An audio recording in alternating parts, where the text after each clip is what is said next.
Hello les amis, j'espère que vous allez bien, bienvenue dans cette nouvelle vidéo. Aujourd'hui on va parler de comment revenir auprès de Dieu lorsqu'on a péché, comment Dieu continue et peut encore nous pardonner. Il y a des péchés qui sont plus ou moins flagrants dans nos vies, il y a des péchés que nous avons banalisés. Nous allons voir ça dans cette vidéo, mais aussi des péchés qui parfois nous prennent un peu plus au cœur parce que nous savons volontairement que c'est mal aux yeux de Dieu et comment revenir après ça, comment se débarrasser de la honte, de la culpabilité et de toutes sortes de pensées qui peuvent nous emmener à nous éloigner du Seigneur. J'espère que cette vidéo pourra vous faire du bien et je prie vraiment que Dieu soit au contrôle de toutes choses. Amen. En fait, en réalité, on pêche tous les jours, c'est juste qu'on ne s'en rend parfois pas compte. Il y a des péchés que nous avons banalisés, par exemple le mensonge. Il y a Proverbe 12 au verset 22 qui nous parle du mensonge comme étant un péché. Il y a aussi les gros mots, ça c'est Jacques au chapitre 1. Il y a aussi la calomnie dans 1 Corinthiens 6 au verset 9.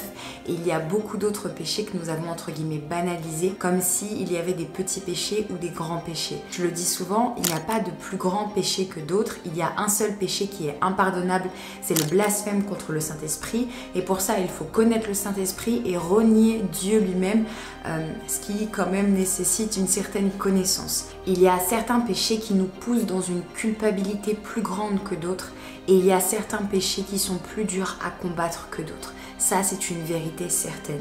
J'en parle souvent, il y a surtout les péchés qui sont liés à la sexualité, aux addictions et à toutes sortes d'autres choses. Romains 7 au verset 14 à 15 qui dit « Nous savons en effet que la loi est spirituelle et moi je suis charnel, vendu au péché, car je ne sais pas ce que je fais, je ne fais point ce que je veux et je fais ce que je hais. » Parfois, vous êtes tellement tenté et poussé au péché que vous craquez. Alors bien sûr, c'est à différents niveaux selon les personnes. Une personne qui saura reconnaître les temps, les esprits, qui saura être fort spirituellement dans le sens dans la prière, armé spirituellement, ne cédera pas sous la même pression que quelqu'un qui commence ou quelqu'un qui est faible, qui a déconnecté sa foi en ce moment. Mais le résultat sera le même. Il vous pousse au péché.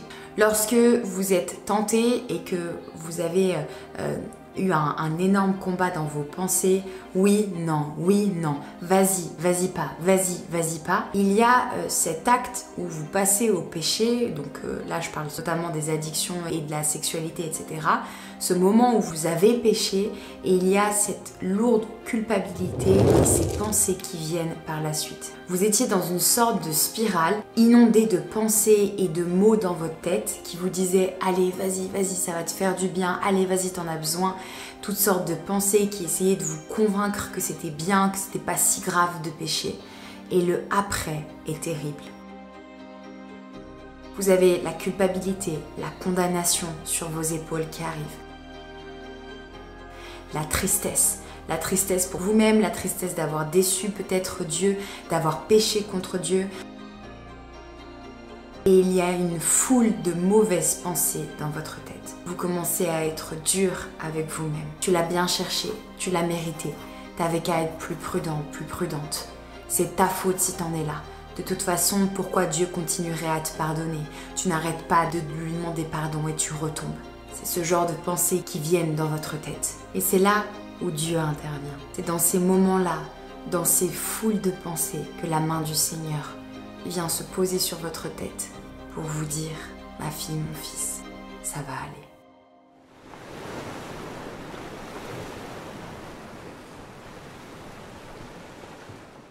C'est à ce moment-là où vous devez être comme David, en esprit et en vérité, avec Dieu.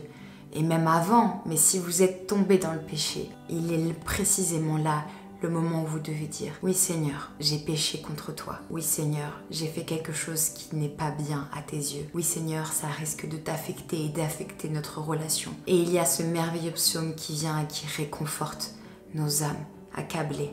Le psaume 51. « Ô Dieu, aie pitié de moi dans ta bonté. Selon ta grande miséricorde, efface mes transgressions. Lave-moi complètement de mon iniquité et purifie-moi de mon péché. Car je reconnais mes transgressions et mon péché est constamment devant moi. J'ai péché contre toi seul. » Et vous pourrez lire la suite du psaume. Ce psaume, c'est David qui crie à Dieu parce qu'il sait qu'il a péché. David qui connaissait Dieu, qui avait goûté au Seigneur, qui chantait des louanges et des psaumes, savait que ce qu'il avait commis était mal. Sa chair avait pris le dessus. Sa partie humaine était devenue supérieure à l'adoration et à la foi qu'il avait. Et il écrit ce psaume en disant « Ne te détourne pas de moi. Relève-moi, Seigneur. Ramène-moi dans ta sainteté. Ne me retire pas ton Esprit Saint, parce que j'ai péché contre toi seul et je le reconnais, Seigneur. » Il y a aussi une forme de condamnation où le diable vient vous condamner. Mais il y a ce merveilleux verset dans Romains 8:1 qui dit « Il a pris le poids de notre condamnation. » Mes amis, avec Jésus, il n'y a plus de condamnation. Je ne sais pas si vous imaginez ce que le sacrifice de Jésus représente. Et alors que Pâques arrive, j'aimerais qu'on médite tous sur ça. Sa mort, son sang, sa résurrection m'a offert la grâce. Et nous étions vendus, condamnés au péché. Nous étions condamnés à vivre sous la domination du péché. Nous étions condamnés à recevoir, à manger les fruits du péché, à récolter ce que l'on semait au travers du péché. Pourtant, grâce à sa mort et à sa résurrection, toi et moi, nous n'avons plus de condamnation.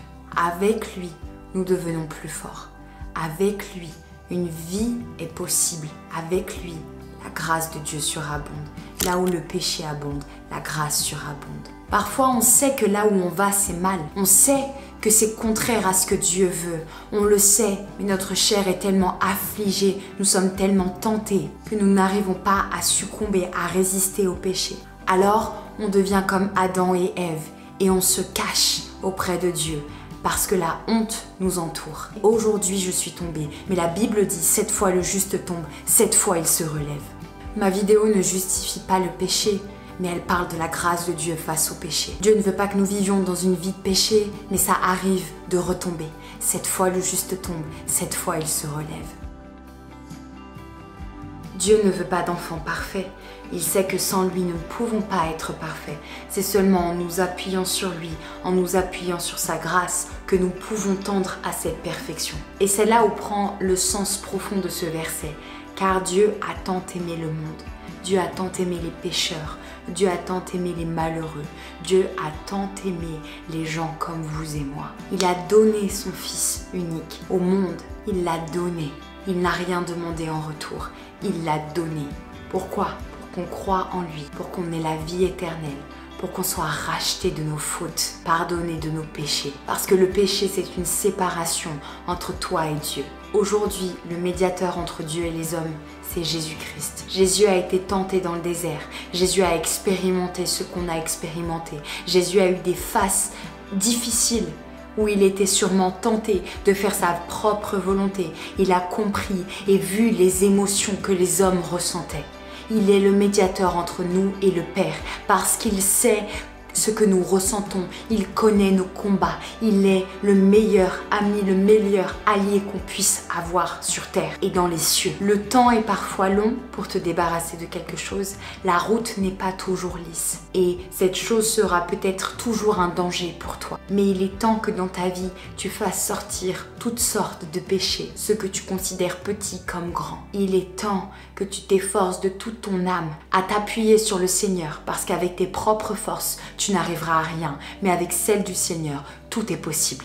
Jeûne, prie, passe des temps d'intimité avec Dieu pour te construire, pour te consolider, afin d'être plus fort, plus forte face à l'ennemi qui rôde autour de toi comme un lion rugissant, cherchant à comment t'atteindre. Et il ne faut pas oublier qu'une des ruses les plus efficaces de Satan, c'est de nous faire croire que Dieu ne peut plus nous pardonner. C'est de nous faire croire que nous ne sommes pas réellement pardonnés, que Dieu est fatigué et lassé de nous. 1 Jean chapitre 1 au verset 9 nous dit « Si vous confessez vos péchés, il est juste et fidèle pour vous les pardonner. » Il est juste et fidèle pour te pardonner, mon frère, ma sœur. Alors la dernière chose que j'aimerais dire, c'est si Jésus était là à côté de toi, qu'est-ce que tu lui dirais? Est-ce que tu te confierais à lui en lui expliquant « Jésus, voilà, il y a eu ça dans mon cœur, il y a eu ça dans mes pensées et j'ai pas su tenir. Jésus, aide-moi parce que toute seule, j'y arrive pas, j'ai besoin de toi, Seigneur. » Ou est-ce que tu lui tournerais ta face par honte et par culpabilité pendant que lui te tend une main? Nous ne devons jamais justifier le péché dans nos vies.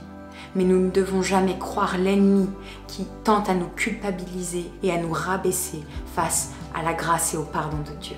Le Seigneur vous aime, il veut que vous soyez sincères et il veut que vous puisiez votre force en lui. Soyez encouragés et soyez bénis.